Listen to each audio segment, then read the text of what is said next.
रावण भगवान शिव का बहुत बड़ा भक्त था। वो अत्यंत विद्वान और शक्तिशाली था, यहाँ तक कि उसने अपने बल से कैलाश पर्वत को भी उठा लिया था। लेकिन वो सीता स्वयंवर में शिव धनुष को क्यों नहीं उठा पाए? भगवान शिव का धनुष बहुत ही शक्तिशाली और चमत्कारिक था। इस धनुष को भगवान शिव ने स्वयं अपने हाथों से बनाया था। पुराणों में उल्लेख है कि भगवान शिव जब इस धनुष को धारण करते थे और इसकी प्रत्यंचा चढ़ाते थे, तब उसकी एक ही टंकार से बादल फट जाते थे, पर्वत हिलने लगते थे और ऐसा लगता था मानो तीनों लोकों में भूकंप आ गया हो। ये धनुष बहुत ही शक्तिशाली था। भगवान शिव के इस धनुष का नाम पिनाक था। इस धनुष के एक तीर से ही भगवान शिव ने त्रिपुरासुर की तीनों नगरियों को ध्वस्त कर दिया था। कहते हैं कि देवी देवताओं का काल जब समाप्त हुआ, उसके बाद इस धनुष को देवराज इंद्र को सौंप दिया गया। देवताओं ने इस धनुष को बाद में राजा जनक के पूर्वज देवराज को सौंपा। उन्हीं की धरोहर स्वरूप ये धनुष राजा जनक के पास सुरक्षित था। राजा जनक इसको अपने महल में पूर्ण रूप से संरक्षित करके रखते थे।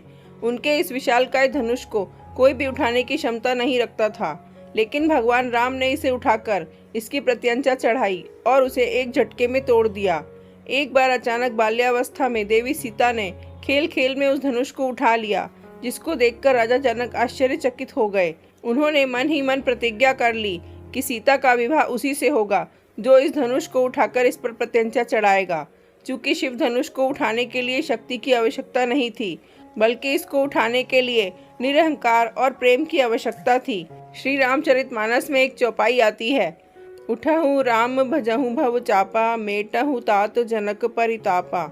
इसमें गुरु विश्वामित्र जनक जी को बेहद परेशान और निराश देखकर श्री राम जी से कहते हैं कि हे पुत्र श्री राम, उठो और भवसागर रूपी इस धनुष को तोड़कर जनक की पीड़ा का हरण करो। इस चौपाई में एक शब्द है भव चापा, अर्थात इस धनुष को उठाने के लिए शक्ति की नहीं, बल्कि प्रेम और निरहंकार की जरूरत थी। ये मायावी और दिव्य धनुष था। उसे उठाने के लिए दैवीय गुणों की जरूरत थी। कोई अहंकारी उसे नहीं उठा सकता था। रावण एक अहंकारी मनुष्य था। वो कैलाश पर्वत तो उठा सकता था, लेकिन धनुष नहीं। जब रावण इसको उठाने के लिए आया तो रावण के मन में बहुत ही अहंकार था। उसके मन में भगवान शिव के धनुष के प्रति सम्मान कम था और खुद के प्रति अहंकार ज़्यादा था। इसलिए रावण इस शिव धनुष को उठा नहीं पाया। कहते हैं जितनी शक्ति रावण उस शिव धनुष को उठाने के लिए लगाता था, शिव धनुष उतना ही भारी होता जाता था।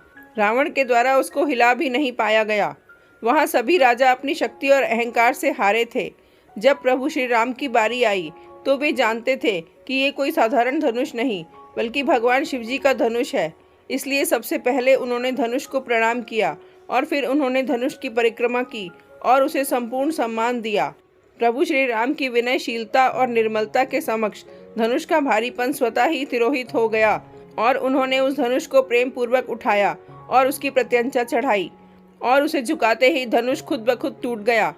कहते हैं कि जिस प्रकार सीता शिवजी का ध्यान कर सहज भाव बिना बल लगाए धनुष उठा लेती थी, उसी प्रकार श्री राम ने भी धनुष को उठाने का प्रयास किया और सफल हुए।